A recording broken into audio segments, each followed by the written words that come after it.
ನಮಸ್ಕಾರ ಸ್ನೇಹಿತರೆ KPSC group C exam PDO ಮತ್ತೆ ಜೆಇ ಎಕ್ಸಾಮ್ಸ್ ರಿಲೇಟೆಡ್ ಆಗಿ ನಾವೇನು ಜನರಲ್ ಕನ್ನಡ ವಿಡಿಯೋ ಸರಣಿ ಮಾಡ್ತಾ ಇದೀವಿ. ಇದು 5ನೇ ವಿಡಿಯೋ. ವೆರಿ ಇಂಪಾರ್ಟೆಂಟ್ ಆಗಿರುತ್ತೆ ಪ್ರಶ್ನೆ ತಗೊಂಡಿದ್ದೀನಿ. ಕವಿ ಮತ್ತು ಕೃತಿಗಳ ಬಗ್ಗೆ ಮ್ಯಾಕ್ಸಿಮಮ್ ಕ್ವಶನ್ಸ್ ಇದೆ ಈ ವಿಡಿಯೋದಲ್ಲಿ. ಸಮಾಸದ ಬಗ್ಗೆ ಇದೆ, ಕೃದಂತ, PQRS ಬಗ್ಗೆ ಇದೆ. ಓಕೆ, ಬನ್ನಿ ಡೀಟೇಲ್ ಆಗಿ ಡಿಸ್ಕಸ್ ಮಾಡೋಣ. ಪ್ರೀವಿಯಸ್ ವಿಡಿಯೋ ನೋಡಿಲ್ಲ ದಯವಿಟ್ಟು ನೋಡಿ. KPSC group C exam related already ಒಂದು ಪ್ಲೇ ಲಿಸ್ಟ್ ಇದೆ, ಮತ್ತೆ ಈಗ ಹೊಸದಾಗಿ ಪ್ಲೇ ಲಿಸ್ಟ್ ಕ್ರಿಯೇಟ್ ಮಾಡಿದ್ವಿ. ಕೆಪಿಎಸ್ಸಿ ಗ್ರೂಪ್ ಸಿ ಮತ್ತೆ ಪಿಡಿಒ ಸಂಬಂಧಪಟ್ಟಂತೆ ನಿಮಗೆ ಕನ್ನಡ, ಇಂಗ್ಲಿಷ್ ಅಂಡ್ ಕಂಪ್ಯೂಟರ್ ಮತ್ತೆ ಜಿಕೆ ಎಲ್ಲಾನು ಒಂದೇ ಪ್ಲೇ ಲಿಸ್ಟ್ ರೀಸೆಂಟ್ ಅಪ್ಡೇಟ್ ಮಾಡಿರೋ ಒಂದು ಹೊಸ ಪ್ಲೇ ಲಿಸ್ಟ್ ಮಾಡಿದೀವಿ. ಆ ಲಿಂಕ್ ಕೂಡ ನಾನು ಇದೇ ವಿಡಿಯೋದ ಕೆಳಗೆ ಡಿಸ್ಕ್ರಿಪ್ಷನ್ ಬಾಕ್ಸ್ ಅಲ್ಲಿ ಕೊಟ್ಟಿರ್ತೀನಿ ಸ್ನೇಹಿತರೆ. ಹಾಗೆ ನಮ್ಮ ಟೆಲಿಗ್ರಾಮ್ ಚಾನಲ್ ಲಿಂಕ್ ಇದೆ, ಇನ್ಸ್ಟಾಗ್ರಾಮ್ ಚಾನಲ್ ಲಿಂಕ್ ಇದೆ. ಪುನೀತ್ ಫೋರಂ ಅಂತ ಜಾಯ್ನ್ ಆಗಿಲ್ಲ ಅಂದ್ರೆ ಜಾಯ್ನ್ ಆಗಿ ಸ್ನೇಹಿತರೆ. ಅಲ್ಲೂ ಕೂಡ ನಿಮಗೆ GK related, current affair related, exam related informations ನಾವು ಶೇರ್ ಮಾಡ್ತಾ ಇರ್ತೀವಿ. ಲಿಂಕ್ಸ್ ಕೂಡ ಇದೇ ವಿಡಿಯೋದ ಕೆಳಗೆ ಡಿಸ್ಕ್ರಿಪ್ಷನ್ ಬಾಕ್ಸ್ ಅಲ್ಲಿ ಇದೆ. ಟೆಲಿಗ್ರಾಮ್ ಮತ್ತು ಇನ್ಸ್ಟಾಗ್ರಾಮ್ ಚಾನಲ್ ಲಿಂಕ್ ದಯವಿಟ್ಟು ಫಾಲೋ ಮಾಡಿ, ನಿಮ್ಗೆ ಹೆಲ್ಪ್ ಆಗುತ್ತೆ. ಸೊ ಡೈರೆಕ್ಟ್ ಕ್ವಶನ್ಸ್ ಬರ್ತೀನಿ, ಬನ್ನಿ ಸ್ನೇಹಿತರೆ. ಗ್ರೂಪ್ ಸಿ ಬಂದಿರತಕ್ಕಂತ ಕ್ವಶನ್ ಇದು 2021. ಅಡವಿ ಯೊಳರಸೊಡೆ ಗಿಡಗಂಟೆ ತಾನಲ್ಲ, ಮಡುವಿನೊಳಗಿರಸೊಡೆ ಮತ್ಸ್ಯ ಮಂಡೂಕನಲ್ಲ, ಒಡಲ ದಂಡಿಸುವೊಡೆ ಕೊಡುವ ಸಾಲಿಗನಲ್ಲ. ಈ ಮೇಲಿನ ಸಾಲುಗಳ ವಚನಕಾರರು ಯಾರು? ಅಂಬಿಗರ ಚೌಡಯ್ಯ, ಬಸವಣ್ಣ, ಅಲ್ಲಮಪ್ರಭು, ಮಾದಾರ ಚೆನ್ನಯ್ಯ. ಯಾರು ಸರ್ ಇದನ್ನ ಬರ್ದಿರತಕ್ಕಂಥದ್ದು? ಹೇಳ್ತಾನೆ ಈ ತರದ್ದು. ಯೂಶಲಿ ಅಡವಿ ಈ ತರದೆಲ್ಲ ಜಾಸ್ತಿ ಬಗ್ಗೆ ಕಂಪೇರಿಟಿವ್ಲಿ ಮಾತಾಡ್ತಕ್ಕಂಥದ್ದು ನಮ್ಮ ಅಂಬಿಗರ ಚೌಡಯ್ಯನವರು. ಅಂದ್ರೆ ಅರ್ಥ ಏನು ಇದ್ಲಿ ಅಂತಂದ್ರೆ ನಾನು ನಿಮಗೆ ತೋರಿಸ್ತೀನಿ ನೋಡಿ. ಒಡಲ ದಂಡಿಸುವೊಡೆ ಕೊಡುವ ಸಾಲಿಗನಲ್ಲ ಎಷ್ಟು ಚೆನ್ನಾಗಿದೆ. ಅಷ್ಟ ತನುವಿನೊಳಗೆ ಹುದುಗಿದ್ದ ಲಿಂಗವ ನಿಲುಕಿ ನೋಡಿಯೇ ಕಂಡ ನಂಬಿಗ ಚೌಡಯ್ಯ ಅಂತ ಬರೀತಾರೆ. ಅಂದ್ರೆ ನನ್ನ ಅಡವಿಲಿರ್ತಕ್ಕಂತ ಏನು ಸಿಡಿ ಗಂಟಿ ತಾನಲ್ಲ. ಓಕೆ, ಅಂದ್ರೆ ನಮ್ಮ ಸಣ್ಣ ಪುಟ್ಟ ಪೊದೆಗಳ ತರ ಅಲ್ಲ ನಾನು. ಮಡುವಿನೊಳಗರಸುವಡೆ ಮತ್ಸ್ಯ ಮಂಡೂಕನಲ್ಲ. ಓಕೆ, ಮತ್ಸ್ಯ ಮಂಡೂಕ ಅಲ್ಲ ನಾನು, ಬಾವಿಯೊಳಗಿರೋ ತರ ಅಲ್ಲ. ಓಕೆ, ಅಂದದ್ರ ಬಗ್ಗೆ ಕಂಪೇರಿಟಿವ್ ಮಾಡಿ ಅವರು ಒಂದ್ ರೀತಿ ಅಂಬಿಗ ಚೌಡಯ್ಯ ಇದಾರಲ್ಲ, ಅವರು ಅಂಬಿಗ ಒಂದು ಇದ್ರಲ್ಲಿ ಜನಿಸಿದ ದೋಣಿಗಾರರು. ಓಕೆ, ಆ ಒಂದು ಜಾತಿಲಿ ಜನಿಸ್ತಾರ ಅವರು. ವೀರಶೈವ ಚಳವಳಿಗೆ ಸೇರ್ಕೋತಾರೆ ಬಸವಣ್ಣವ್ರ ಜೊತೆ. ಇವ್ರ ಬಗ್ಗೆ ಪಣೀಕರ್ ಹೇಳ್ತಾರೆ, ಇವರು ಒಂದ್ ರೀತಿ ಕೋಪಗೊಂಡವರ ವಚನ ಚಳುವಳಿಯ ಕವಿ ಅಂತ ಹೇಳ್ತಾರೆ. ಅಂದ್ರೆ ಇವರ ವಚನಗಳು ಹೆಂಗಿರುತ್ತೆ, ನಿಷ್ಠುರವಾಗಿರುತ್ತೆ. ಬಸವಣ್ಣನ ವಚನರು ಆತರ ಅಲ್ಲ. ಅವ್ರು ಬರೆಯೋ ರೀತಿನೇ ಬೇರೆ, ಇವ್ರು ಬರೆಯೋ ರೀತಿನೇ ಬೇರೆ. ಇವರು ಒಂದ್ ರೀತಿ ನಿಷ್ಠುರವಾಗಿ ಬರೀತಾರೆ ವಚನಗಳನ್ನ. ಓಕೆ, ಅಂಬಿಗರ ಚೌಡಯ್ಯ. ಇನ್ನು ಬಸವಣ್ಣ ಬಗ್ಗೆ ನಿಮಗೆ ಗೊತ್ತೇ ಇದೆ, ಅಲ್ಲಮಪ್ರಭು ಬಗ್ಗೆ ಗೊತ್ತಿದೆ. ಶೂನ್ಯ ಪೀಠದ ಮಹಾಪ್ರಭು ಅವರು ಅಲ್ಲಮಪ್ರಭು, ಸಿಂಹಾಸನ ಅಧ್ಯಕ್ಷರಾಗಿದ್ರು. ಅವರ ಅಂಕಿತ ಗುಹೇಶ್ವರ. ಪ್ರಸಿದ್ಧ ಕವಿ ಚಾಮರಸ ತನ್ನ ಪ್ರಭುಲಿಂಗ ಲೀವೆಯಲ್ಲಿ ಅಲ್ಲಮಪ್ರಭುಗೆ ವರ್ಣಿಸಿದ್ದಾನೆ. ಇನ್ನು ಮಾದಾರ ಚೆನ್ನಯ್ಯ ಉತ್ತಮ ವಚನಕಾರರು. ಇವರು ಕೂಡ ನಿಜಾತ್ಮ ರಾಮ ಅಂತಕ್ಕಂತ ಒಂದು ಅಂಕಿತ ನಾಮ ಇಟ್ಕೊಂಡ್ರು 12ನೇ ಶತಮಾನದವರು. ಇನ್ನು ಬಸವಣ್ಣನ ಬಗ್ಗೆ ಗೊತ್ತಿದೆ, ಅವರು ಎಲ್ಲಿದ್ರು, ಎಲ್ಲಿ ಹುಟ್ಟಿದ್ರು. ಇಂಗಳೇಶ್ವರ ಅವ್ರ ತಾಯಿ ಊರು. ಕಲಚೂರಿನ ಅರಸನ ಬಿಜ್ಜಳ ಆಸ್ಥಾನದಲ್ಲಿದ್ರು. ಮಾರ್ಟಿನ್ ಲೂಥರ್, ಕರ್ನಾಟಕದ ಮಾರ್ಟಿನ್ ಲೂಥರ್ ಅಂತ ಕರಿತೀವಿ. ಹಾಗೆ ಬಸವಣ್ಣ ಚಿತ್ರ ಇರ್ತಕ್ಕಂಥ 5 ರೂಪಾಯಿ ಮತ್ತು 100 ರೂಪಾಯಿ ನಾಣ್ಯಗಳನ್ನ ಮನಮೋಹನ್ ಸಿಂಗ್ ಅವರು ಬೆಂಗಳೂರು ಬಿಡುಗಡೆ ಕೂಡ ಗೊಳಿಸಿದ್ರು. ಪ್ರಥಮ ಕನ್ನಡಿಗರವರು. ನಾಡಿದ ಮೇಲೆ ಅವರ ಒಂದು ಇದನ್ನ ಹಾಕಿರ್ತಕ್ಕಂಥದ್ದು. ಮತ್ತು ದೆಹಲಿಯ ಪಾರ್ಲಿಮೆಂಟ್ ಅಲ್ಲೂ ಕೂಡ ಇವರ ಒಂದು ಮೂರ್ತಿನ ಅನಾವರಣಗೊಳಿಸಿದೆ. ಸೊ ಇವ್ರ ಬಗ್ಗೆ ನಿಮಗೆ ಗೊತ್ತಿದೆ. ಓಕೆ, ನೆಕ್ಸ್ಟ್ ಕ್ವಶನ್ ಬಂದ್ಬಿಡೋಣ. ಕಾಲಾನುಕ್ರಮದಲ್ಲಿ ಬರೆಯಿರಿ. ಸೂಪರ್ ಆಗಿದೆ ನೋಡಿ. ಕನ್ನಡ ಸಾಹಿತ್ಯಕ್ಕೆ ರಾಜ್ಯಾಶ್ರಯ ನೀಡಿದವರು. ಸಾಹಿತ್ಯಕ್ಕೆ ರಾಜ್ಯಾಶ್ರಯ ಅಂದ್ರೆ ಇಲ್ಲಿ ಅರ್ಥ ಏನಿಲ್ಲ, ಡೈರೆಕ್ಟ್ ಆಗಿ ಹೇಳೋದಾದ್ರೆ ಫಸ್ಟ್ ಯಾರು ಬರ್ತಾರೆ, ನೆಕ್ಸ್ಟ್ ಯಾರು ಬರ್ತಾರೆ, ಅವ್ರ ನೆಕ್ಸ್ಟ್ ಯಾರು ಬರ್ತಾರೆ ಅನ್ನೋ ಇದು ಕೊಟ್ಟಿರ್ತಕ್ಕಂಥದ್ದು. ಓಕೆ, ನೀವು ನಮ್ಮ ರಾಷ್ಟ್ರಕೂಟ ಚಾಲುಕ್ಯ ಕದಂಬ ಕಡೆಯಿಂದ ನೀವು ನೋಡ್ತಾ ಬಂದ್ರೆ ಎಷ್ಟೋ ಕವಿಗಳಿಗೆ ರಾಜ್ಯಾಶ್ರಯ ಕೊಟ್ಟಿದ್ದಾರೆ. ಇಲ್ಲಿ ಫಸ್ಟ್ ಯಾರು ಕೊಟ್ರು, ನೆಕ್ಸ್ಟ್ ಯಾರು ಕೊಟ್ರು, ಆಮೇಲೆ ಯಾರು ಕೊಟ್ರು ಅಂತ ನಾವು ಕರೆಕ್ಟ್ ಆಗಿ ಅವರ ಕಾಲಾನುಕ್ರಮದಲ್ಲಿ ಜೋಡಿಸ್ಬೇಕಾಗುತ್ತೆ. ಒಂದೊಂದು ಆಪ್ಷನ್ ಅಲ್ಲಿ ಒಂದೊಂದು ಕೊಟ್ಟಿರ್ತಾನೆ ಸ್ನೇಹಿತರೆ. ನೋಡಿ, ಇಲ್ಲಿ ಚಾಲುಕ್ಯರು ಇದೆ, ಹೊಯ್ಸಳರು ಇದೆ, ರಾಷ್ಟ್ರಕೂಟರು ಇದೆ, ವಿಜಯನಗರ ಇದೆ. ಇಲ್ಲಿ ರಾಷ್ಟ್ರಕೂಟರು, ಚಾಲುಕ್ಯರು, ಹೊಯ್ಸಳರು, ವಿಜಯನಗರ ಇದೆ. ಇಲ್ಲಿ ಫಸ್ಟ್ ಹೊಯ್ಸಳರು, ಆಮೇಲೆ ಚಾಲುಕ್ಯರು, ಆಮೇಲೆ ವಿಜಯನಗರ, ಆಮೇಲೆ ರಾಷ್ಟ್ರಕೂಟರು ಇದೆ. ಸೊ ಯಾವ ಆಪ್ಷನ್ ಇಲ್ಲಿ ಕರೆಕ್ಟ್ ಹೇಳ್ತೀರಾ? ಮತ್ತೆ ಒಂದಷ್ಟು ಕವಿಗಳ ಬಗ್ಗೆನೂ ಕೂಡ ನೀವು ತಿಳ್ಕೊಂಡಿರ್ಬೇಕಾಗತ್ತೆ. ಈ ರಾಜರು, ಈ ಒಂದು ಡೈನಸ್ಟಿ, ಈ ಒಂದು ಮನೆತನ ಯಾವ ಯಾವ ರಾಜರುಗಳಿಗೆ ಅಂದ್ರೆ ಯಾವ ಯಾವ ಕವಿಗಳಿಗೆ ರಾಜಾಶ್ರಯ ಕೊಟ್ಟಿದ್ರು, ಪ್ಯಾಟ್ರನಿಂಗ್ ಅಂತ ಕರಿತೀವಿ. So option 1 is the right answer. First ಚಾಲುಕ್ಯರು, ಹೊಯ್ಸಳರು, ಆಮೇಲೆ ರಾಷ್ಟ್ರಕೂಟರು, ಆಮೇಲೆ ವಿಜಯನಗರ. ಓಕೆ, ಚಾಲುಕ್ಯ ನಾವು ಕ್ರಿಸ್ತ ಶಕ 5, 6, 7ನೇ ಶತಮಾನದಲ್ಲಿ ನೋಡ್ತೀವಿ. ಆ ಟೈಮಲ್ಲಿ ಅವರು ರನ್ನ, ನಯಸೇನ, ನಾಗವರ್ಮ, ಇಲ್ಲಿ ನಾನು ಅವರ ಕೃತಿಗಳ ಹೆಸರುಗಳು ಕೊಟ್ಟಿದ್ದೀನಿ, ದಯವಿಟ್ಟು ನೋಡ್ಕೊಳ್ಳಿ ಸ್ನೇಹಿತರೆ. ದೇವರ ದಾಸಿಮಯ್ಯ ವಚನಗಳ ಸಾಹಿತ್ಯ, ವಚನಗಳನ್ನು ಬರೆದಿರ್ತಕ್ಕಂಥವ್ರು. ದುರ್ಗಸಿಂಹ, ಓಕೆ, ಪಂಚತಂತ್ರ ಆಗಿರ್ಬೋದು, ಬಿಲ್ಲಣ, ಇವರಿಗೆ ಆ ಸ್ಥಾನದಲ್ಲಿ ಆಶ್ರಯ ಕೊಟ್ಟಿದ್ದು. ಇನ್ನು ರಾಷ್ಟ್ರಕೂಟರು ಇವರ ನಂತರ ಬರ್ತಾರೆ, 8ರಿಂದ 10ನೇ ಶತಮಾನ. ಆ ಇಲ್ಲಿ ಇವರ ಆಸ್ಥಾನ ಪ್ರಮುಖ ಕಳಿಯರು ರಾಜ ನೃಪತುಂಗ ಆಗಿರ್ಬೋದು. ಓಕೆ, ಶಿವಕೋಟಿ ಚ ಆಚಾರ್ಯನ ವಡ್ಡಾರಾಧನೆ ಮೊದಲ ಗದ್ಯ ಕೃತಿ ಅಂತ ಏನ್ ಕರಿತೀವಿ, ಆ ಶಿವಕೋಟಿ ಚ ಆಚಾರ್ಯರಿಗೆ ಇವರು ಆಶ್ರಯ ಕೊಟ್ಟಿರ್ಬೋದಾಗಿರ್ಬೋದು ರಾಷ್ಟ್ರಕೂಟರು. ಇವರ ನಂತರ ಹೊಯ್ಸಳರು ಬರ್ತಾರೆ ಕ್ರಿಸ್ತಶಕ 11ರಿಂದ 12 ಶತಮಾನಗಳ ಅವಧಿಯಲ್ಲಿ. ಸೊ ಇಲ್ಲೂ ಕೂಡ ನಮ್ಗೆ ಚಂಪು, ಸಾಂಗತ್ಯ, ಷಟ್ಪದಿ, ತ್ರಿಪದಿ, ರಗಳೆ ಕವಿಗಳಿಗೆ ಆಶ್ರಯ ಕೊಡ್ತಾರೆ. ಈ ಟೈಮಲ್ಲಿ ಆ ಒಂದು ಶೈಲಿಯ ಒಂದು ಸಾಹಿತ್ಯ ಪ್ರಚಲಿತಕ್ಕೆ ಬರ್ತದೆ. ಎಕ್ಸಾಂಪಲ್ ಜನ್ನ, ಯಶೋಧರ ಚರಿತ ಆಗಿರ್ಬೋದು, ರುದ್ರಭಟ್ಟ, ನಾಗಚಂದ್ರ, ಹರಿಹರ, ರಾಘವಾಂಕ, ಕೇಶಿರಾಜನ ಶಬ್ದಮಣಿ ದರ್ಪಣ, ಅಲ್ಟಿಮೇಟ್ ಕೃತಿ ಇದು ವ್ಯಾಕರಣಕ್ಕೋಸ್ಕರ. ಸೊ ಇದು ಹೊಯ್ಸಳರ ಕಾಲದ ಒಂದು ಪ್ರಮುಖ ಕವಿಗಳು, ಅವರ ಒಂದು ರಾಜಾಶ್ರಯದಲ್ಲಿರ್ತಕ್ಕಂಥ ಕವಿಗಳು. ಇನ್ನು ವಿಜಯನಗರದ ಬಗ್ಗೆ ಮಾತಾಡೋದಾದ್ರೆ ಕನ್ನಡ, ತೆಲುಗು, ತಮಿಳು ಸಾಹಿತ್ಯಕ್ಕೆ ಹೆಚ್ಚಾಗಿ ತೆಲುಗು ಮತ್ತು ಕನ್ನಡ ಸಾಹಿತ್ಯಕ್ಕೆ ಹೆಚ್ಚಾಗಿ ಪ್ರೋತ್ಸಾಹ ಕೊಡ್ತಾರೆ ಅವರು. ರತ್ನಾಕರವಣ್ಯ ಆಗಿರ್ಬೋದು, ಭರತೇಶ ವೈಭವ ಅವರ ಕೃತಿ, ಚಾಮರಸ ಪ್ರಮುಖ ಕವಿಯ ಆಸ್ಥಾನದಲ್ಲಿದ್ದಕ್ಕಂಥದ್ದು, ಕುಮಾರವ್ಯಾಸನ ಗದುಗಿನ ಭಾರತ, ಕನಕದಾಸನ ಮೋಹನ ತರಂಗಿಣಿ.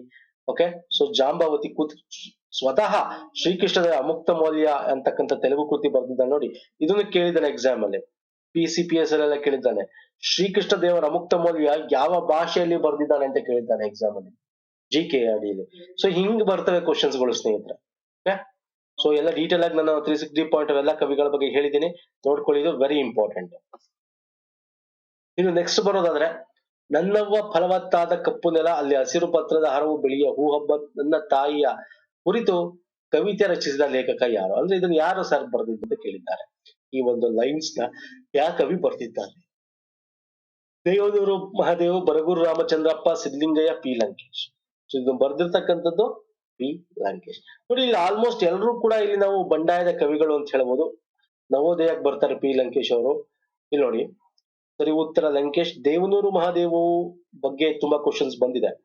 ದೇವನೂರು ಮಹಾದೇವು ಮೈಸೂರು ಜಿಲ್ಲೆ ನಂಜನಗೂಡು ತಾಲೂಕಿನವರು, ದೇವನೂರಲ್ಲಿ ಇರ್ತಾರೆ. ಇವರ ಒಡಲಾಳ ತುಂಬಾ ಫೇಮಸ್. ಇದನ್ನ IAS ಗಳಲ್ಲೂ ಕೂಡ ಕನ್ನಡ ಸಾಹಿತ್ಯಕ್ಕೆ ಇಟ್ಟಿದ್ದಾರೆ. ಓಕೆ, ತುಂಬಾ ಫೇಮಸ್ ನಾಟಕ ಅದು. ಕುಸುಮ ಬಾಲೆ ಕೂಡ ಹೌದು. ಕೇಂದ್ರ ಸಾಹಿತ್ಯ ಅಕಾಡೆಮಿ ಸಿಕ್ಕಿದೆ. ಇವೆಲ್ಲ ಏನ್ ಹೈಲೈಟ್ ಇದೆ ಸ್ನೇಹಿತರೆ, ಇದನ್ನ ಎಕ್ಸಾಮ್ ಅಲ್ಲಿ ಕೇಳ್ತಾನೆ, ಅದಕ್ಕೆ ನಾನು ನಿಮ್ಗೆ ಡೀಟೇಲ್ ಆಗಿ ಕೊಡ್ತಾ ಇರ್ತಕ್ಕಂಥದ್ದು. ಮತ್ತೆ ಇವರಿಗೆ ಪದ್ಮಶ್ರೀ ಕೂಡ ಸಿಕ್ಕಿದೆ, ಯಾರು? ದೇವನೂರು ಮಹಾದೇವ್ ಅವ್ರಿಗೆ. ಓಕೆ, ಇನ್ನು ಲಂಕೇಶ್ ಬಗ್ಗೆ ಮಾತಾಡೋದಾದ್ರೆ ಅವ್ರಿಗೆ ಗೊತ್ತು, ಲಂಕೇಶ್ ಪತ್ರಿಕೆಯ ಸಂಪಾದಕರು, ನಿಮ್ಗೆ ಗೊತ್ತಿರ್ತಕ್ಕಂಥದ್ದು. ಸೊ ಇವರು ಪ್ರಸಿದ್ಧ ಪಡೆದದ್ದು ನಾಟಕಕಾರರಾಗಿ. ಆಕ್ಚುಲಿ ಬಿರುಕು, ಇಡಿಪಸ್, ಅಂತಿಗೋ, ಗೋನೆ, ಗುಣಮುಖ ಈ ತರ ನಾಟಕಗಳು ಬರೆದಿದ್ದಾರೆ. ಇವರ ಆತ್ಮಕಥನ ಇದು ಕೂಡ ಎಕ್ಸಾಮ್ ಅಲ್ಲಿ ಕೇಳಿದ್ದಾನೆ. ರೂಪ್ಸೀರೆ ಕೇಳಿದ್ದಾನೆ. ಹುಳಿಮಾವಿನ ಮರ ಲಂಕೇಶರ ಆತ್ಮಕಥೆ ಕೇಳಿದ್ದಾನೆ ಎಕ್ಸಾಮ್ ಅಲ್ಲಿ. ಸಂದ ಪ್ರಶಸ್ತಿಗಳು, ಕೇಂದ್ರ ಸಾಹಿತ್ಯ ಅಕಾಡೆಮಿ ಪ್ರಶಸ್ತಿ, ಕಲ್ಲು ಕರಗುವ ಸಮಯ ಅಂತಕ್ಕಂಥ ಸಣ್ಣ ಕಥೆಗಳ ಸಂಗ್ರಹಕ್ಕೆ ಇವರಿಗೆ ಕೇಂದ್ರ ಸಾಹಿತ್ಯ ಅಕಾಡೆಮಿ ಪ್ರಶಸ್ತಿ ಕೂಡ ಸಿಕ್ಕಿದೆ, ಕಲ್ಲು ಕರಗುವ ಸಮಯ ಅಂತ. ಇನ್ನು ಪಲ್ಲವಿ ಕನ್ನಡ ಚಲನಚಿತ್ರಕ್ಕೆ ಕೇಂದ್ರ ಸರ್ಕಾರ ಅತ್ಯುತ್ತಮ ನಿರ್ದೇಶಕ ಪ್ರಶಸ್ತಿ ಸಿಕ್ಕಿದೆ, ಅವರ ನಿರ್ದೇಶನ ಮಾಡಿರ್ತಕ್ಕಂಥದ್ದು. ಆರ್ಯಭಟ ರಾಜ್ಯ ನಾಟಕ ಅಕಾಡೆಮಿ ಪ್ರಶಸ್ತಿ ಎಲ್ಲ ಕೂಡ ಲಂಕೇಶ್ ಅವರಿಗೆ ಸಿಕ್ಕಿದೆ. ಇನ್ನು ಸಿದ್ಲಿಂಗಯ್ಯ ಅವ್ರಿಗೆ ಬಂದ್ರೆ, ಅವರು ಕೂಡ ಬಂಡಾಯದ ಸಾಹಿತಿ, ದಲಿತ ಕವಿ ಅಂತ ಕೂಡ ಕರಿತೀವಿ. ಊರು ಕೇರಿ ವೆರಿ ಇಂಪಾರ್ಟೆಂಟ್, ಇದನ್ನ ಎಕ್ಸಾಮ್ ಅಲ್ಲಿ ಕೇಳಿದ್ದಾನೆ. ಅವ್ರ ಆತ್ಮಕಥನ ಒಂದ್ ದಿವಸ ಬರೀ ಬೇಕಾದ್ರೆ ಕೊಟ್ಬಿಡ್ಬೋದು ಸ್ನೇಹಿತರೆ. ಈಗ ಸಿದ್ಲಿಂಗಯ್ಯ ರೀಸೆಂಟ್ ಆಗಿ ತೀರೋದು ನಿಮ್ಗೆ ಗೊತ್ತಿದೆ. ಸೊ ಹಾಗಾಗಿ ಅವರ ಬಗ್ಗೆ ನಿಮಗೆ ಕೇಳಬಹುದು. ಅವ್ರಿಗೆ ನಾಡೋಜ ಪ್ರಶಸ್ತಿ ಕೂಡ ಸಿಕ್ಕಿದೆ, ಪ್ರೆಸಿಡೆಂಟ್ ಇನ್ಸ್ಟಿಟ್ಯೂಷನ್ ಪ್ರಶಸ್ತಿ, ಆಳ್ವಾಸ್ ನುಡಿಸಿರಿ ಪ್ರಶಸ್ತಿ, ನೃಪತುಂಗ ಪ್ರಶಸ್ತಿ, ಪಂಪ ಪ್ರಶಸ್ತಿ, ಪದ್ಮಶ್ರೀ ಪ್ರಶಸ್ತಿ ಕೂಡ ಅವ್ರಿಗೆ ಸಿಕ್ಕಿದೆ. ಊರುಕೇರಿ ಎಕ್ಸಾಮ್ ಅಲ್ಲಿ ಕೇಳಿದ್ದಾನೆ ಕೂಡ ಇದನ್ನ, ಸಿದ್ಲಿಂಗಯ್ಯ ಅವರ ಆತ್ಮಕಥನ. ಓಕೆ, ಇನ್ನು ಬರಗೂರು ರಾಮಚಂದ್ರಪ್ಪ ವೆರಿ ಇಂಪಾರ್ಟೆಂಟ್. ಅವರು ಕೂಡ ಕರ್ನಾಟಕ ಸಾಹಿತ್ಯ ಅಕಾಡೆಮಿ ಅಧ್ಯಕ್ಷರಾಗಿದ್ದು, ಕನ್ನಡ ಅಭಿವೃದ್ಧಿಯ ಪ್ರಾಧಿಕಾರದ ಅಧ್ಯಕ್ಷರು ಕೂಡ ಆಗಿದ್ರು. ಇವರು ಕೂಡ ಬಂಡಾಯ ಸಾಹಿತ್ಯ ನೇತಾರರಲ್ಲಿ ಒಬ್ಬರು. ಇವರ ಸುಂಟರ ಗಾಳಿಗೆ ರಾಜ್ಯ ಸಾಹಿತ್ಯ ಅಕಾಡೆಮಿ ಪ್ರಶಸ್ತಿ ಸಿಕ್ಕಿದೆ. ಬೆಂಗಳೂರು ಮಹಾನಗರ ಸಾರಿಗೆ ಸಂಸ್ಥೆ ನೃಪತುಂಗ ಸಾಹಿತ್ಯ ಪ್ರಶಸ್ತಿ ಕೂಡ ಇವರಿಗೆ ಸಿಕ್ಕಿದೆ. ಇವರು 85ನೇ ಅಖಿಲ ಭಾರತ ಕನ್ನಡ ಸಾಹಿತ್ಯ ಸಮ್ಮೇಳನದ ಅಧ್ಯಕ್ಷರು ಕೂಡ, ರಾಯಚೂರಲ್ಲಿ ನಡೆದಿರ್ತಕ್ಕಂಥ ಇದಕ್ಕೂ ಕೂಡ ಅವರು ಅಧ್ಯಕ್ಷರಾಗಿದ್ರು. ಓಕೆ, ನೆಕ್ಸ್ಟ್ ಕ್ವಶನ್ ಬಂದ್ಬಿಡೋಣ. ಇಲ್ಲಿ ಡೀಟೇಲ್ ಆಗಿ ಹೇಳಿದೀನಿ ನಿಮ್ಗೆ. ಬರಗೂರು ರಾಮಚಂದ್ರಪ್ಪ ಆಗಿರ್ಬೋದು, ಸಿದ್ಲಿಂಗಯ್ಯ ಆಗಿರ್ಬೋದು, okay, Lankesh and Devanuru Mahadev. So very important ಇದೆಲ್ಲ ಎಕ್ಸಾಮ್ ಪರ್ಸ್ಪೆಕ್ಟಿವ್ ಎಲ್ಲ. ನೆಕ್ಸ್ಟ್ ಪದ್ಯಂ ವದ್ಯಂ ಗದ್ಯಂ ಹೃದ್ಯಂ ಎಂಬ ಗದ್ಯದ ಹಿರಿಮೆಯನ್ನು ಸಾರಿದ ಕವಿ ಯಾರು? ಯಾರು? ಬೇಂದ್ರನ, ಬಿ ಎಂ ಶ್ರೀನ, ಮುದ್ದಣ್ಣನ, ಗೋವಿಂದಪ್ಪಯ್ಯ. ಇದನ್ನ ಮುದ್ದಣ್ಣ ಬರೀತಾರೆ ಸ್ನೇಹಿತರೆ. ಮುದ್ದಣ್ಣನ ಬಗ್ಗೆ ತುಂಬಾ ತಿಳ್ಕೊಬೇಕಾಗುತ್ತೆ. ಅವರು ಲಕ್ಷ್ಮೀನಾರಾಯಣಪ್ಪ ಅಥವಾ ನಂದಳಿಕೆ ಲಕ್ಷ್ಮೀನಾರಾಯಣಪ್ಪ ಅಂತ ಅವರ ನಿಜವಾದ ನಾಮಧೇಯ. ಮುದ್ದಣ್ಣನ ಕನ್ನಡ ನವೋದಯದ ಮುಂಗೋಳಿ ಎಂದ ಪ್ರಸಿದ್ಧರಾಗಿರ್ತಕ್ಕಂಥವ್ರು. ಇವರು ಆಕ್ಚುಲಿ ಕಡಿಮೆ ವಯಸ್ಸಲ್ಲಿ ತೀರೋಗ್ತಾರೆ ಇವರು. ಓಕೆ, ಕಡಿಮೆ 31 ವರ್ಷದಲ್ಲೇ ತೀರೋಗ್ತಾರೆ. ಅಷ್ಟರಲ್ಲಿ ಎಷ್ಟು ಕೃತಿಗಳನ್ನ ಬರೆದಿರ್ತಕ್ಕಂಥದ್ದು ಇವರು. ನೋಡಿ, ಮನೋರಮೆಯ ಸರಸ ಪ್ರಸಂಗದಲ್ಲಿ ಇದು ಬರ್ತಕ್ಕಂಥದ್ದು ಯಾವುದು? ಪದ್ಯಂ ವದ್ಯಂ ಗದ್ಯಂ ಹೃದ್ಯಂ ಅಂತ ಸಾಲುಗಳು ಮುದ್ದಣ್ಣನವರದು. ಆಕ್ಚುಲಿ ಇಲ್ಲಿ ಅದರ ಅರ್ಥ ನೋಡೋದಾದ್ರೆ ನೋಡಿ, ವದ್ಯಂ ಅಂತಂದ್ರೆ ವದ್ ಅಂತಂದ್ರೆ ವಧೆ, ಕೊಲ್ಲು, ಅಪ್ರಿಯ ಅನ್ನೋ ಒಂದು ರೀತಿ ಕೊಡುತ್ತೆ. ಸೊ ಇಲ್ಲಿ ಇದ್ರ ಬಗ್ಗೆ ಡೀಟೇಲ್ ಬೇಡಕ್ ಹೋಗಲ್ಲ, ತುಂಬಾ ಡೀಟೇಲ್ ಹೋಗಕ್ ಹೋಗಲ್ಲ ನಾನು. ಇವ್ರಿಗೆ ಹೆಂಡತಿನ ಬೇರೆ ಬೇರೆ ರೀತಿ ಹೆಂಗ್ ಕರೀಬಹುದು ಅನ್ನೋದೆಲ್ಲ ಇವರು ಬರೆದಿರ್ತಾರೆ. ಇವರ ಕೃತಿಗಳಲ್ಲಿ ರತ್ನಾವತಿ ಕಲ್ಯಾಣ, ಶ್ರೀ ರಾಮ ಪಟ್ಟಾಭಿಷೇಕ, ಅದ್ಭುತ ರಾಮಾಯಣ ತುಂಬಾ ಫೇಮಸ್. ಓಕೆ, ಅವರಿಗೆ ವರಕವಿ ಮುದ್ದಣ್ಣ ಕಾವ್ಯ ಪ್ರಶಸ್ತಿಯನ್ನ ಇವರ ಹೆಸರಲ್ಲಿ ಸ್ಥಾಪನೆ ಮಾಡಲಾಗುತ್ತೆ. ಓಕೆ, ಮತ್ತೆ ಭಾರತೀಯ ಅಂಚೆ ಇಲಾಖೆಯವರು 5 ರೂ ಮುಖಬೆಲೆಯ ಒಂದು ಸ್ಟಾಂಪ್ ಅನ್ನು ಜಾರಿಗೆ ಕೊಟ್ಟಿರುತ್ತೆ 2012. Okay, Muddanna is the right answer. Next one, ಕೇಂದ್ರ ಸಾಹಿತ್ಯ ಅಕಾಡೆಮಿ ಹಾಗೂ ಕರ್ನಾಟಕ ಸಾಹಿತ್ಯ ಅಕಾಡೆಮಿ ಪ್ರಶಸ್ತಿ ಪುರಸ್ಕೃತ ಚದುರಂಗರ ಕಾದಂಬರಿ ಯಾವುದು? ಇದು ನೋಡಿ, ಇದೆಲ್ಲ ಚದುರಂಗದ ಕಾದಂಬರಿಗಳೇ. ಚದುರಂಗದ ಹೊರದೆ ನಾಟಕ, ಫಿಲಂ ತೆಗೆದಿದ್ದಾರೆ. ಓಕೆ, ಕಾದಂಬರಿ ಬರೆದಿದ್ದಾರೆ, ತುಂಬಾ ಬರೆದಿದ್ದಾರೆ. ಇವರು ನಮ್ಮ ಜಯಚಾಮರಾಜೇಂದ್ರ ಒಡೆಯರ ಸಮಕಾಲೀನರು. ರಾಜೇಂದ್ರ ಒಡೆಯರ್ ಏನಿದ್ರು ಮೈಸೂರಿನ ದೊರೆ. ಸೊ ಅವರ ಸಮಕಾಲೀನರು, ಕೊನೆಯ ದೊರೆ ಅಂತ ಕೂಡ ಏನ್ ಕರಿತೀವಿ.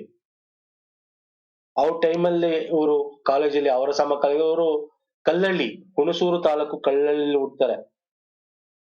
ಇವ್ರದೊಂದು ರೀತಿ ಬೇರೆ ರೀತಿಯಾದ ಒಂದು ಲೈನ್ ಸ್ನೇಹಿತರೆ. ಲೈನ್ ಅಂತಂದ್ರೆ ಇವರು ದೊಡ್ಡ ದೊಡ್ಡ ಇದನ್ನೆಲ್ಲ ಬಿಟ್ಟು ಬರ್ತಾರೆ. ಇವರ ಹೆಸರು ಬೇರೆನೇ ಇದೆ. ಫಸ್ಟ್ ಆನ್ಸರ್ ನೋಡೋಣ, ಆಮೇಲೆ ಇದ್ರ ಬಗ್ಗೆ ತಿಳ್ಕೊಳ್ಳೋಣ. ಚದುರಂಗ ಬರ್ದಿರ್ತಕ್ಕಂತ ಕೃತಿಗೆ ಕೇಂದ್ರ ಮತ್ತೆ ಕರ್ನಾಟಕ ಸಾಹಿತ್ಯ ಅಕಾಡೆಮಿ ಪ್ರಶಸ್ತಿ ಸಿಕ್ಕಿರೋದು ವೈಶಾಖ. ತುಂಬಾ ಫೇಮಸ್ ಅದು. 2 ಪ್ರಮುಖವಾದ ಕ್ಯಾರೆಕ್ಟರ್ ಬರುತ್ತೆ ಅದರಲ್ಲಿ. ಓಕೆ, ಸೊ ಅದನ್ನ ಈಗ ಡಿಸ್ಕಸ್ ಮಾಡೋದು ಬೇಡ. ಇವ್ರ ಬಗ್ಗೆ ನೋಡೋದಾದ್ರೆ ಇವರ ಮೂಲ ಹೆಸರು ಸುಬ್ರಹ್ಮಣ್ಯ ರಾಜೇ ಅರಸ್ ಅಂತ. ಸರ್ವಮಂಗಳ, ಉಯ್ಯಾಲೆ, ವೈಶಾಖ, ಹೆಜ್ಜಾಲ ಇವರ ಕಾದಂಬರಿಗಳು. Okay, very important. ಇದಕ್ಕೆಲ್ಲ ತುಂಬಾ ಪ್ರಶಸ್ತಿಗಳು ಸಿಕ್ಕಿದೆ ಇವ್ರಿಗೆ. ಕರ್ನಾಟಕ ರಾಜ್ಯ ಸಾಹಿತ್ಯ ಅಕಾಡೆಮಿ ಪ್ರಶಸ್ತಿ, ರಾಜ್ಯೋತ್ಸವ ಪ್ರಶಸ್ತಿ, ಕೇಂದ್ರ ಸಾಹಿತ್ಯ ಅಕಾಡೆಮಿ ಪ್ರಶಸ್ತಿ ವೈಶಾಖ ಕಾದಂಬರಿಗೆ ಸಿಕ್ಕಿರತಕ್ಕಂಥದ್ದು. ಇವರು ಮಾಸ್ತಿ ಆನಕರು ಅವ್ರ ಜೊತೆ ಎಲ್ಲ ಒಡನಾಟ. ಮಾಸ್ತಿ ಅವ್ರ ಜೊತೆ ಅವರು ತಮ್ಮ ಗುರುಗಳು ಅಂತ 1-2-3 ಕಡೆ ಹೇಳ್ಕೊಂಡಿದ್ದಾರೆ ಅವರು. ಓಕೆ, ಇವರು ಭಕ್ತ ಕುಂಬಾರ, ಮಾಯಾ, ಇಂಗ್ಲಿಷ್ ಸಿನಿಮಾ, ಸರ್ವಮಂಗಳ, ಉಯ್ಯಾಲೆ ಚಿತ್ರಗಳಿಗೆ ನಿರ್ದೇಶಕ, ನಿರ್ಮಾಪಕ, ಚಿತ್ರ ಕಥೆಗಾರನಾಗಿ ಕೂಡ ದುಡಿದಿದ್ದಾರೆ. ಓಕೆ, ಸೊ ಅದರಲ್ಲಿ ಪ್ರಮುಖವಾಗಿ ಇವರೇ ತಯಾರಿಸಿದ ಸರ್ವಮಂಗಳ ಚಿತ್ರಕ್ಕೆ ರಾಜ್ಯ ಪ್ರಶಸ್ತಿ ಕೂಡ ಸಿಕ್ಕಿದೆ. ಉಯ್ಯಾಲೆ ಚಿತ್ರಕ್ಕೆ ಉತ್ತಮ ಚಿತ್ರಕಥಾ ಲೇಖಕ ಪ್ರಶಸ್ತಿ ಸಿಕ್ಕಿದೆ. ವೈಶಾಖ ಕಾದಂಬರಿಗೆ ಕೇಂದ್ರ ಸಾಹಿತ್ಯ ಅಕಾಡೆಮಿ ಪ್ರಶಸ್ತಿ ಕೂಡ ಬಂದಿದೆ. ಕರ್ನಾಟಕ ರಾಜ್ಯ ಸಾಹಿತ್ಯ ಅಕಾಡೆಮಿ ಜೊತೆಗೆ ಕೇಂದ್ರ ಸಾಹಿತ್ಯ ಅಕಾಡೆಮಿ ವೈಶಾಖಗೆ ಸಿಕ್ಕಿದೆ. Okay, very important. ಇವರು ಹೇಳಿದ್ನಲ್ಲ ನಾನು, ಇವ್ರಿಗೆ ಮನೇಲಿ ಒಳ್ಳೆ ಹೆಣ್ಣು, ಶ್ರೀಮಂತರ ಹೆಣ್ಣು ಕೊಟ್ಟು ಮದುವೆ ಮಾಡ್ಬೇಕು ಅಂತಾರೆ. ಬಟ್ ಇವ್ರು ಅದನ್ನ ಧಿಕ್ಕರಿಸ್ತಾರೆ. ಇವರೇ ಮದುವೆ, ಬೇರೆ ಪ್ರೀತಿಸಿ ಮದ್ವೆ ಆಗ್ತಾರೆ. ಇವ್ರಿಗೆ ಈ ಪ್ರೀತಿಸಿ ಮದ್ವೆ ಆದ್ಮೇಲೆ ತುಂಬಾ ಈ ಒಂದು ಸಮಾಜದ ಸ್ಥಿತಿಗತಿಗಳ ಬಗ್ಗೆ ಆಗಿದ ಕಾಲದಲ್ಲಿ ಗೊತ್ತಲ್ಲ. ಸೊ ಅದನ್ನ ಅವರು ಒಂಥರ ಮನ ನೋಯಿಸುತ್ತೆ ಅವ್ರಿಗೆ. ಅವ್ರೇನ್ ನೋಡ್ರೆ ವಾಪಸ್ಸು ಅವರ ಕಲ್ಲಳ್ಳಿಗೆ ಹೋಗ್ತಾರೆ. ಅವರು ಕಲ್ಲಳ್ಳಿಗೆ ಹೋಗಿ ವಾಪಸ್ ಅಲ್ಲಿ ಏನ್ ಮಾಡ್ತಾರೆ, ದುಡಿತಾರೆ ಅಂತಂದ್ರೆ ಬೇಸಾಯಕ್ಕೆ ತೊಡ್ತಾರೆ. ಮೈಸೂರು ತೊರೆದು ಹುಟ್ಟೂರು ಕಲ್ಲಳ್ಳಿಗೆ ಹೋಗಿ, ಹುಣಸೂರು ತಾಲೂಕು ಕಲ್ಲಳ್ಳಿಲಿ ದುಡಿತಾರೆ, ವ್ಯವಸಾಯ ಮಾಡ್ತಾರೆ. ಅಲ್ಲಿಂದಲೇ ಅವ್ರ ಸಾಹಿತ್ಯದ ಇದೊಂದನ್ನು ಜಾರಿಗೆ ತರ್ತಾರೆ. ಅಂದ್ರೆ ಅದರ ಒಂದು ಇದನ್ನ ಬರುತ್ತೆ ಅವರು. Fine, Vaishakha is the right answer. ಇದು ಕೂಡ ಅಲ್ಟಿಮೇಟ್ ಕ್ವಶನ್, ಹೊಂದಿಸಿ ಬರೆಯಿರಿ. ಸರೋವರದ ಸಿರಿಗನ್ನಡಿಯಲ್ಲಿ ಅಂತಕ್ಕಂತ ಒಂದು ಲೈನ್ ಇದೆ. ಸಾಹಿತ್ಯ ಮತ್ತು ವಿಮರ್ಶೆ, ಸೌಂದರ್ಯ ಸಮೀಕ್ಷೆ, ಹೊಸತು ಇದು ಯಾವ ಒಬ್ಬ ಕವಿಗೆ ಸಂಬಂಧಪಟ್ಟಿದ್ದು ಅಂತ ಕೊಟ್ಟಿದ್ದಾನೆ, ಹೊಂದಿಸಿ ಬರೆಯಿರಿ. ಎಸ್, ಹೇಳಿ ಸ್ನೇಹಿತರೆ, ಯಾವುದು ಇಲ್ಲಿ ಕರೆಕ್ಟ್ ಆನ್ಸರ್? ಸರೋವರದ ಕನ್ನಡಿಯಲ್ಲಿ ಬಂದು ಕುವೆಂಪು. ಓಕೆ, ಸಾಹಿತ್ಯ ಮತ್ತು ವಿಮರ್ಶೆ ಬಂದ್ರು ಬೇಂದ್ರೆ ಅವರು. ಸೌಂದರ್ಯ ಸಮೀಕ್ಷೆ ಬಂದು ನಿಮ್ಗೆ GS ಶಿವರುದ್ರಪ್ಪ. ಹೊಸತು ಬಂದು ಸ್ನೇಹಿತರೆ ನಿಮ್ಗೆ Chidananda Murthy. So option 1 is the right answer. Okay, ಇವ್ರ ಬಗ್ಗೆ ಕೂಡ ಎಕ್ಸಾಮ್ ಅಲ್ಲಿ ಕೇಳ್ತಾನೆ. ಇದನ್ನೇ ಕೇಳಬೇಕು ಅಂತಿಲ್ಲ ಎಕ್ಸಾಮ್ ಅಲ್ಲಿ, ಇವ್ರ ಬಗ್ಗೆ ಬೇರೆ ಕೃತಿಗಳ ಬಗ್ಗೆನೂ ಕೂಡ ಕೇಳ್ಬೋದು. ಚಿದಾನಂದ ಮೂರ್ತಿ ಬಗ್ಗೆ ಹೇಳಿದ್ರೆ ಇವರು ಕನ್ನಡ ಭಾಷಾ ಶಾಸ್ತ್ರೀಯ ಸ್ಥಾನಮಾನಗಳ ಹೋರಾಟಕ್ಕೆ ಮಾಡಿರ್ತಕ್ಕಂಥವ್ರು. ಹೊಸತು ಅಂತಕ್ಕಂಥದ್ದು ಅವರ ಕೃತಿಗೆ ಕೇಂದ್ರ ಸಾಹಿತ್ಯ ಅಕಾಡೆಮಿ ಪ್ರಶಸ್ತಿ ಕೂಡ ಸಿಕ್ಕಿದೆ. ಇವ್ರಿಗೆ ಪಂಪ ಪ್ರಶಸ್ತಿ ಕೂಡ ಸಿಕ್ಕಿದೆ. ಇವರ ಕೃತಿಗಳು ಬಾಪ್ಕೋ ಪ್ರಕಾಶನ, ವಾಗ್ಗಾರ್ಥ, ಭಾರತೀಯ ಸಂಸ್ಕೃತಿ ಪ್ರಕಾಶನ, ವೀರಶೈವ ಧರ್ಮಗಳು ಇವರ ಕೃತಿಗಳಾಗಿದೆ. ಇನ್ನು ಬೇಂದ್ರೆ ಬಗ್ಗೆ ನೋಡೋದಾದ್ರೆ ಸಾಹಿತ್ಯ ಮತ್ತು ವಿಮರ್ಶೆ ಸೊ ಬರ್ದಿರ್ತಕ್ಕಂಥದ್ದವರು ವರಕವಿ ಬೇಂದ್ರೆ, ಕರ್ನಾಟಕದ ವರಕವಿ ಅಂತಾನೆ ಕರಿತೀವಿ. ಅವರ ಕವನ ಸಂಕಲನಗಳು ದಯವಿಟ್ಟು ನೋಡ್ಕೊಳ್ಳಿ. ಉಯ್ಯಾಲೆ ಕೇಳಿದ್ದಾನೆ, ನಾದಲೀಲೆ ಕೇಳಿದ್ದಾನೆ ಎಕ್ಸಾಮ್ ಅಲ್ಲಿ. ಓಕೆ, ಇವ್ರಿಗೂ ಕೂಡ 4 ತಂತಿಗೆ ಇವ್ರಿಗೆ ಜ್ಞಾನಪೀಠ ಪ್ರಶಸ್ತಿ ಸಿಕ್ಕಿರ್ತಕ್ಕಂಥದ್ದು, ಪದ್ಮಶ್ರೀ, ಕೇಂದ್ರ ಸಾಹಿತ್ಯ ಅಕಾಡೆಮಿ ಪ್ರಶಸ್ತಿ ಸಿಕ್ಕಿದೆ. ಅರಳು ಮರಳು ಕೃತಿಗೆ, ಮರಾಠಿಯಲ್ಲಿ ರಚಿಸಿರುವ ಸಂವಾದ ಎಂಬ ಕೃತಿಗೆ ಕೇಳ್ಕರ್ ಪ್ರಶಸ್ತಿ ಕೂಡ ಸಿಕ್ಕಿದೆ ಅವರಿಗೆ, ಬೇಂದ್ರೆ ಅವರಿಗೆ. ಓಕೆ, ಸೊ ಇದು ವೆರಿ ಇಂಪಾರ್ಟೆಂಟ್. ಇನ್ನು ಜೀವನ ಶಿವರುದ್ರಪ್ಪ ಬಗ್ಗೆ ನಿಮಗೆ ಆಲ್ಮೋಸ್ಟ್ ಗೊತ್ತಿರುತ್ತೆ. ಗೋವಿಂದ ಪೈ ಮತ್ತೆ ಕುವೆಂಪು ನಂತರ ರಾಷ್ಟ್ರಕವಿ ಗೌರವಕ್ಕೆ ಪಾತ್ರರಾದವರು ನಮ್ಮ GS ಶಿವರುದ್ರಪ್ಪನವರು. 2006ರಲ್ಲಿ ಸುವರ್ಣ ಕರ್ನಾಟಕ ರಾಜ್ಯೋತ್ಸವದ ಶಿವರುದ್ರಪ್ಪನ ರಾಷ್ಟ್ರಕವಿ ಅಂತ ಘೋಷಣೆ ಮಾಡಲಾಗುತ್ತೆ. ಇವರು ಬರೆದಿರ್ತಕ್ಕಂಥ ಪ್ರಮುಖ ಕವನ ಸಂಕಲನಗಳು ಇಲ್ಲಿದೆ. ಎದೆ ತುಂಬಿ ಹಾಡುವೆನು ಒಂದು, ವಿಮರ್ಶೆಗಳು ಅಲ್ಲಿ ಸೌಂದರ್ಯ ಸಮೀಕ್ಷೆ ಅಂತಕ್ಕಂಥದ್ದು, ಇದಕ್ಕೆ ಅವರಿಗೆ PhD ಮಹಾಪ್ರಬಂಧವಾಗಿ ಏನೋ ಪರಿಗಣಿಸಲಾಗಿತ್ತು. ಮತ್ತೆ ಇವರಿಗೆ ಬೇರೆ ಬೇರೆ ಪ್ರಶಸ್ತಿ ಕೂಡ ಬಂದಿದೆ. ಕರ್ನಾಟಕ ರಾಜ್ಯ ಸಾಹಿತ್ಯ ಅಕಾಡೆಮಿ ಆಗಿರ್ಬೋದು, ಕೇಂದ್ರ ಸಾಹಿತ್ಯ ಅಕಾಡೆಮಿ ಆಗಿರ್ಬೋದು ವಿಮರ್ಶೆಗೋಸ್ಕರ, ರಾಜ್ಯೋತ್ಸವ ಪ್ರಶಸ್ತಿ, ಸೋವಿಯತ್ ಲ್ಯಾಂಡ್ ಪ್ರಶಸ್ತಿ, ನೆಹರು ಪ್ರಶಸ್ತಿ ಕೂಡ ಶಿವರುದ್ರ ಬಗ್ಗೆ ಸಿಕ್ಕಿದೆ. ಓಕೆ, ಸೊ ಇಷ್ಟು ಡೀಟೇಲ್ ಕೊಡ್ತಾ ಇದೀನಿ ಸ್ನೇಹಿತರೆ. ಇದನ್ನು ಕೂಡ ಎಕ್ಸಾಮ್ ಅಲ್ಲಿ ಕೇಳ್ತಾನೆ. ಇನ್ನು ಲಾಸ್ಟ್ ಕುವೆಂಪು ಬಗ್ಗೆ ನಾನು ಹೆಚ್ಚು ಮಾತಾಡಿದ್ರೆ ನಿಮಗೆ ಕುವೆಂಪು ಬಗ್ಗೆ ಎಲ್ಲ ಗೊತ್ತಿರುತ್ತೆ. ಅವರ ಕಾದಂಬರಿಗಳು ಗೊತ್ತಿರುತ್ತೆ, ಅವರ ಕವನ ಸಂಕಲನಗಳು ಗೊತ್ತಿರುತ್ತೆ, ಪ್ರಮುಖ ಕೃತಿಗಳು ಗೊತ್ತಿರುತ್ತೆ. ಈಗ ಈ ಪ್ರಶ್ನೆಯಲ್ಲಿ ಸರೋವರ ಸಿರಿಗನ್ನಡಿಯಲ್ಲಿ ಅಂತಕ್ಕಂಥದ್ದು ತಪೋವನ ಅಂತಕ್ಕಂಥ ಒಂದು ಕವನದಿಂದ ಆರಿಸ್ಕೊಂಡಿರ್ತಕ್ಕಂಥದ್ದು. ತಪೋವನ ಅಂತ ಕವನದಿಂದ ಈ ಸರೋವರ ಸಿರಿಗನ್ನಡಿಯಲ್ಲಿ ಅಂತಕ್ಕಂಥ ಲೈನ್ ಆರಿಸ್ಕೊಂಡಿರ್ತಕ್ಕಂಥದ್ದು ಈ ಪ್ರಶ್ನೆಯಲ್ಲಿ ಕೇಳಿರ್ತಕ್ಕಂಥದ್ದು.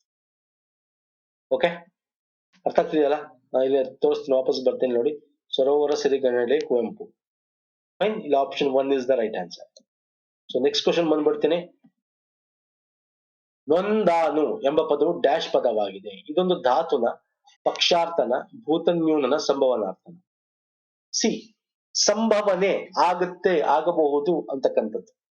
ಈ ಆಗಬಹುದು, ಆಗಬಹುತ್ತೆ ನೋಡಿ, ಧಾತು ಅಲ್ಲ ಇದು. ಧಾತು ಅಂದ್ರೆ ಏನು? ಕ್ರಿಯಾಪದದ ಮೂಲ ರೂಪ. ಇಲ್ಲಿ ಕ್ರಿಯೆ ಆಗ್ತಾ ಇಲ್ಲ ಇಲ್ಲಿ. ಓಕೆ, ಭಾವ ಇದೆ ಇಲ್ಲಿ.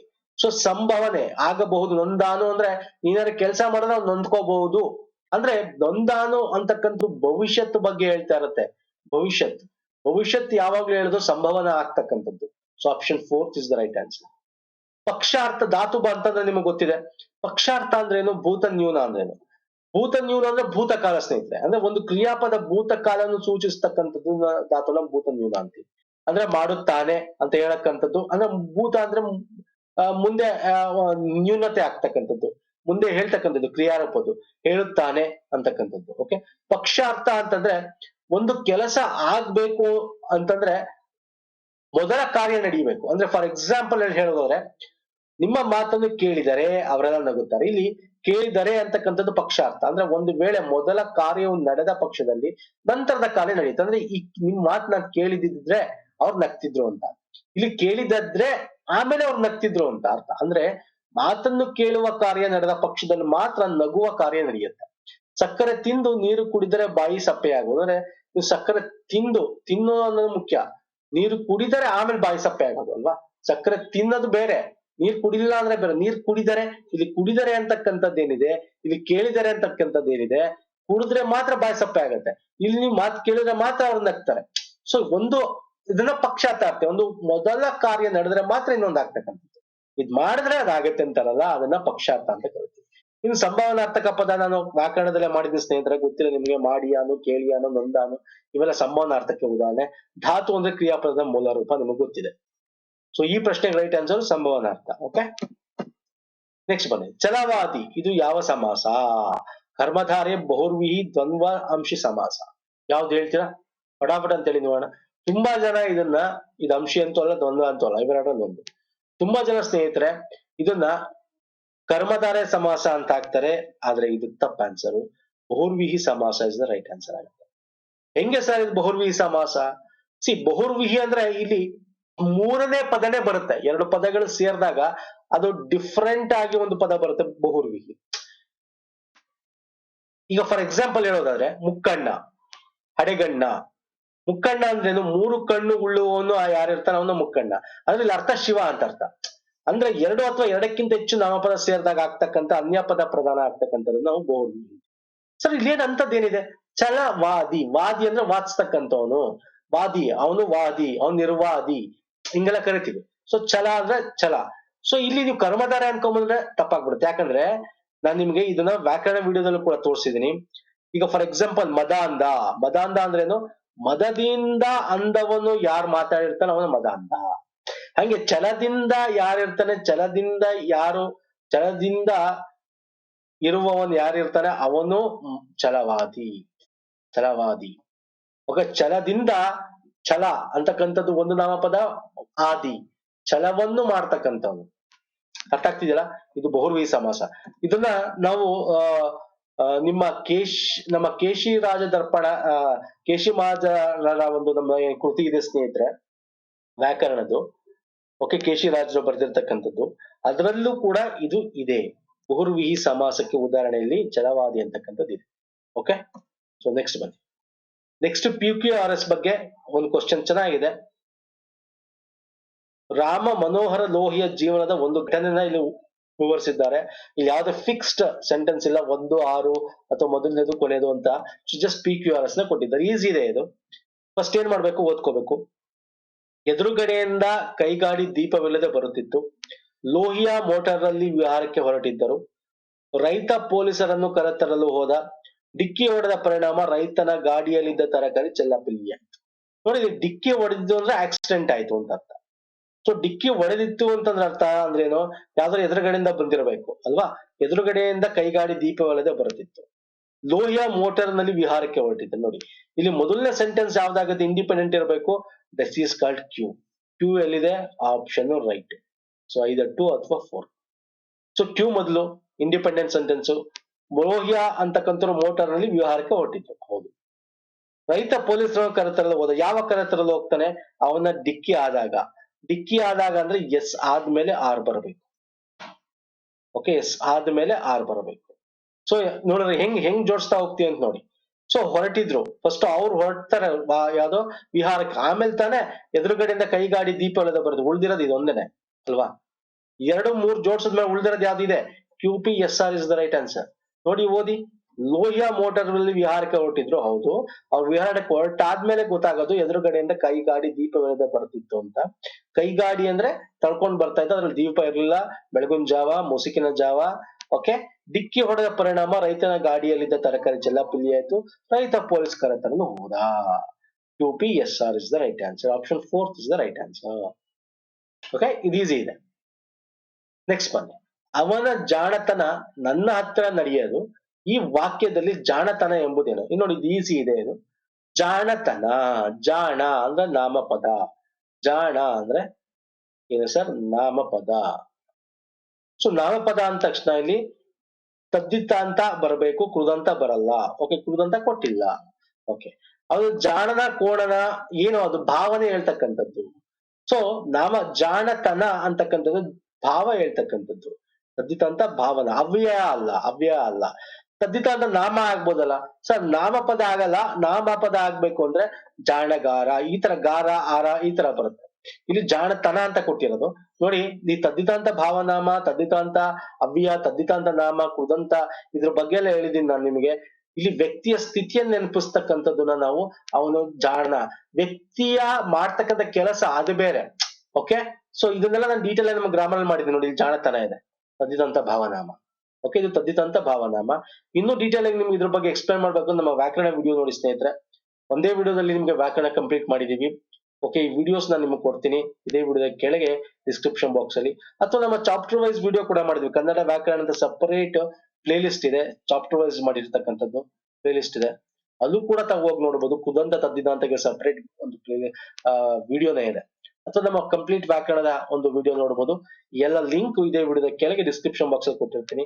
ಇಷ್ಟ ಆಗಿದೆ ಅನ್ಕೋತೀನಿ ವಿಡಿಯೋ, ಇವತ್ತಿನ ವಿಡಿಯೋ ಕವಿ ಕೃತಿಗಳ ಬಗ್ಗೆ ಹೆಚ್ಚು ನಾನು ಇಲ್ಲಿ ಕ್ವಶನ್ ತಗೊಂಡಿದ್ದೆ. ಲೈಕ್ ಮಾಡಿ, ಶೇರ್ ಮಾಡಿ. ನಮ್ಮ ಟೆಲಿಗ್ರಾಮ್ ಚಾನಲ್ ಜಾಯ್ನ್ ಆಗಿಲ್ಲ ಜಾಯ್ನ್ ಆಗಿ ಸ್ನೇಹಿತರೆ. ಪುನೀತ್ ಫೋರಂ ಅಂತ, ಇನ್ಸ್ಟಾಗ್ರಾಮ್ ಕೂಡ ಜಾಯ್ನ್ ಆಗಿ, ಅದು ಪುನೀತ್ ಫೋರಂ ಅಂತ. ಲಿಂಕ್ ಇದೆ ವಿಡಿಯೋದ ಕೆಳಗೆ ಡಿಸ್ಕ್ರಿಪ್ಷನ್ ಬಾಕ್ಸ್ ಅಲ್ಲಿ ಇದೆ. ಓಕೆ, ಈ ರೀತಿ ಸಿಂಬಲ್ ಇರ್ತಕ್ಕಂಥ ಸಿಗುತ್ತೆ, ನೀವು ಸರ್ಚ್ ಮಾಡೋ ಟೆಲಿಗ್ರಾಮ್ ಮತ್ತೆ ಇನ್ಸ್ಟಾಗ್ರಾಮ್ ಅಲ್ಲಿ ಕೂಡ. ಓಕೆ, ನೆಕ್ಸ್ಟ್ ವಿಡಿಯೋ ಪುನಃ ಸಿಗ್ತೀನಿ. ನಮಸ್ಕಾರ, ಧನ್ಯವಾದಗಳು ಸ್ನೇಹಿತರೆ. Thank you so much.